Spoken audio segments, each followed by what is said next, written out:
ಈಗ ಒಬ್ರು ಅಷ್ಟು ಓದ್ಕೊಂಡಿರೋ ಮನುಷ್ಯ ನಾದಮಯ ಈ ಲೋಕವೆಲ್ಲ ಸಾಂಗ್ ಹಾಡ್ತಾರೆ ಅಂತಂದ್ರೆ ಇವತ್ತಿಗೂ ನನಗೆ ಅದು ಜೀರ್ಣ ಮಾಡ್ಕೊಳಕ್ ಆಗದೇ ಇರುವಂತ ಫ್ಯಾಕ್ಟರ್.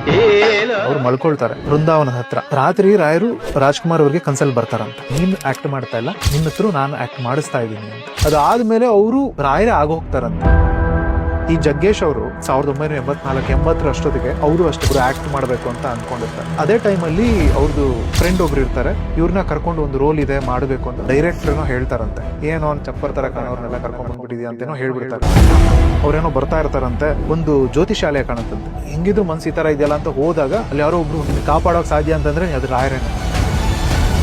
ಫಸ್ಟ್ ದಿನ ಇರ್ತಾರೆ, ನೆಕ್ಸ್ಟ್ ದಿವಸ ತುಂಗಭದ್ರಾ ನದಿ ಹತ್ರ ಹೋಗಿ ವಾಪಸ್ ಬರ್ತಾರೆ. ಶ್ವೇತ ಗುಲಾಬಿ ಅಂತ ಇದೆಯಲ್ಲ ಅದ್ರಲ್ಲಿ ಒಂದು ವಿಲನ್ ರೋಲ್ ಸಿಗುತ್ತೆ. ಅವಾಗ ಒಬ್ರು ಮಾಸ್ ಡೈರೆಕ್ಟರ್ ಇರ್ತಾರೆ, ಅವರೇ ಮನೆ ಮುಂದೆ ಹೋಗ್ತಾ ಇದ್ದವರು ಗಾಡಿ ನಿಲ್ಲಿಸ್ಬಿಟ್ಟು ನಂಗೆ ರಜನಿಕಾಂತ್ ತರದೊಂದು ಫೇಸ್ ಬೇಕಾಗಿತ್ತು, ಅದು ನಿನ್ನಲ್ಲಿ ನನಗೆ ಕಾಣಿಸ್ತು ಬಾ ಅಂತ.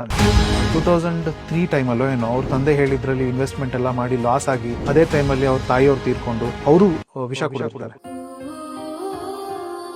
ಸೊ ಆ ಟೈಮಲ್ಲಿ ಹಾಸ್ಪಿಟಲ್ ಅಲ್ಲಿ 1-1.5 ತಿಂಗಳಿದ್ದಾಗ ರಾಜ್ಕುಮಾರ್ ಅವ್ರು ಬಂದು ಅವ್ರ ತಲೆ ಮೇಲೆ ಕೈ ಸವರ್ತಾ ಏನೋ ಒಂದು ಮಂತ್ರ ಹೇಳ್ತಾ ಇರ್ತಾರೆ. ರಾಘವೇಂದ್ರ ಸ್ವಾಮಿಗಳೇ ರಾಜ್ಕುಮಾರ್ ಅವ್ರ ರೂಪದಲ್ಲಿ ಬಂದಿದ್ದು ಅಂತ ಅವ್ರ ನಂಬಿಕೆ, ಜಗ್ಗೇಶ್ ಅವ್ರ ನಂಬಿಕೆ. ರಜನಿಕಾಂತ್ ಅವರು ಚಾಮರಾಜಪೇಟೆಯಲ್ಲಿ ಒಂದು ಮಿಡಲ್ ಕ್ಲಾಸ್ ಫ್ಯಾಮಿಲಿ ಹುಟ್ಟಿರ್ತಾರೆ. ಏನ್ ಮಾಡೋದು, ಎಲ್ಲಿ ಹೋಗೋದು, ಮುಂದೆ ಜೀವನ ಹೆಂಗೆ, ಆ ತರದ ಪರಿಸ್ಥಿತಿಲಿ ತರಗುಪೇಟೆಯಲ್ಲಿ ಒಂದು ರಾಯರ್ದು ಮಠ ಇರುತ್ತೆ. ಅಲ್ಲಿ ಹೋಗಿ ಕಾರ್ನರ್ ಕುತ್ಕೊಂಡು ಹತ್ಕೊಂಡು ಒಂದು ಕಣ್ಣೀರ್ ಹಾಕೊಂಡು ಅವ್ರದ್ದು ಹೇಳ್ಕೊಂತಾ ಇರ್ತಾರೆ. ಅದಾದ್ಮೇಲೆ ಅವ್ರಿಗೆ ಕಂಡಕ್ಟರ್ ಕೆಲಸ ಸಿಗುತ್ತೆ. ಕಂಡಕ್ಟರ್ ಕೆಲಸ ಸಿಕ್ಕ ಮೇಲೆ ಅವ್ರಿಗೆ ಮಂತ್ರಾಲಯಕ್ಕೆ ಹೋಗ್ಬೇಕು, ರಾಯರ್ನ ನೋಡ್ಬೇಕು ಏನು ಅನ್ಕೊಂಡಿರುತ್ತೆ. ಅದು ಆಕ್ಚುಲಿ ನಡೆಯುತ್ತೆ. ಫಿಲಂ ವರ್ಕ್ ಅಂತ ಮದ್ರಾಸ್ಗೆ ಹೋಗ್ತಾರೆ. ಮದ್ರಾಸಿಗೆ ಹೋದ ಮೇಲೆ ಯಾರೋ ಒಬ್ರು ಅವ್ರು ಹೇಳ್ತಾರೆ, ರಾಯರ ಹುಟ್ಟಿದಂತಹ ಮನೆ ಇಲ್ಲಿದೆ ಅಂತ, ತಮಿಳ್ನಾಡಲ್ಲಿ. ಆಮೇಲೆ ಆ ಮನೆನ ಜೀರ್ಣೋದ್ಧಾರ ಮಾಡ್ತಾರೆ. ಇವತ್ತಿಗೂ ಆ ಮನೆನ ರಜನಿಕಾಂತ್ ಅವರೇ ನೋಡ್ಕೊಳ್ತಾ ಇದ್ದಾರೆ, ರಾಯರ್ ಹುಟ್ಟಿದಂತ ಮನೆ ಭುವನಗಿರಿಯಲ್ಲಿ. ಸೊ ಲಾರೆನ್ಸ್ ಅವ್ರು ಏನಿದಾರಲ್ಲ ಅವ್ರು ಕ್ರಿಶ್ಚಿಯನ್ಸ್ ಫ್ಯಾಮಿಲಿ. ಸೊ ಚಿಕ್ಕ ವಯಸ್ಸಲ್ಲೇ ರಾಘವ ಲಾರೆನ್ಸ್ ಅವರಿಗೆ ಬ್ರೈನ್ ಟ್ಯೂಮರ್ ಆಗಿರುತ್ತೆ. ಸೊ ಬ್ರೈನ್ ಟ್ಯೂಮರ್ ಆಗಿ ಅವ್ರು ಬದುಕದೇ ಇಲ್ಲ ಅಂತ ಡಾಕ್ಟರ್ಗಳು ಹೇಳ್ಬಿಟ್ಟಿರ್ತಾರೆ. ಆಗ ಅವ್ರ ಅಮ್ಮ ರಾಯರಿಗೆ ಬಿಟ್ಕೊಳ್ತಾರೆ, ಅವ್ರಿಗೆ ಕ್ಯೂರ್ ಆಗೋಗುತ್ತೆ. ಅದಕ್ಕೆ ಲಾರೆನ್ಸ್ ಪಕ್ಕ ರಾಘವ ಅಂತ ಅವ್ರು ಸೇರಿಸ್ಕೊಂಡಿದ್ರು. ಅಂಡ್ ಅವ್ರ ಫ್ಯಾಮಿಲಿ ಹಿಂದೂಯಿಸಮ್ ಕನ್ವರ್ಟ್ ಆಗ್ತಾರೆ. ಸೊ SS ರಾಜಮೌಳಿ ಅವರು ರಾಯಚೂರಲ್ಲಿ ಹುಟ್ಟಿದ್ರು. ಚಿಕ್ಕ ವಯಸ್ಸಿಂದ ಅವ್ರು ಮಂತ್ರಾಲಯಕ್ಕೆ ಎಷ್ಟೊಂದ್ ಸರಿ ಹೋಗಿ ಬಂದಿದ್ದಾರೆ. ಪ್ರತಿ ಸರಿ ಅವ್ರ ಮನಸ್ಸಲ್ಲಿ ಏನಿತ್ತು ಕನಸು, ಅವ್ರಿಗೆ ಏನೊಂದು ಕನಸಿತ್ತು ಅದನ್ನ ಹೋಗಿ ರಾಯರ ಹತ್ರ ಹೇಳ್ಕೊಳ್ಳೋದು. ಅಂಡ್ ಆ ಕನಸು ಸಾಕಾರ ಆಗೋದು. ಅಂಡ್ ಅದೆಲ್ಲ ಒಂದಾದ್ಮೇಲೆ ಅವ್ರಿಗೆ ಹೇಳ್ಕೊಂತಿರೋದೆಲ್ಲ ಆಗ್ತಾ ಬಂದಿದೆ.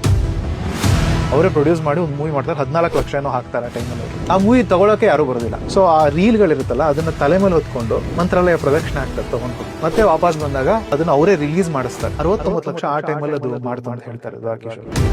ಸೊ ದ್ವಾರಕೀಶ್ ಅವರು ಅವ್ರ ಮಗ ಒಂದ್ ದಿವಸ ನನಗೆ ಕಣ್ ಕಾಣ್ತಿಲ್ಲ ಅಂತಂತಾರೆ. ಇಮಿಡಿಯೇಟ್ಲಿ ಡಾಕ್ಟರ್ ಹತ್ರ ಕರ್ಕೊಂಡು ಹೋದಾಗ ಇಲ್ಲ ಐಸೈಟ್ ಹೊರಟೋಗಿದೆ, ಇದು ಬರೋದು ಡೌಟ್ ಅಂತ ಹೇಳ್ತಾರೆ. ರಾಯರ ಹತ್ರ ಹೋಗಿ ಬೇಡ್ಕೊಳಕ್ ಶುರು ಮಾಡಿದಾಗ ನೆಕ್ಸ್ಟ್ ಡೇನೆ ಅವ್ರಿಗೆ ಐಸೈಟ್ ವಾಪಸ್ ಬಂದ್ಬಿಟ್ಟಿರುತ್ತೆ ಮಗನಿಗೆ. ನನಗೆ ಕಣ್ ಬರ್ಸಿದ್ದು ಆ ಫ್ಯಾನ್ ಮೇಲೆ ಕೂತಿದ್ದಾರಲ್ಲ, ಆ ಗಡ್ಡ ಇಟ್ಕೊಂಡಿರೋ ತಾತ.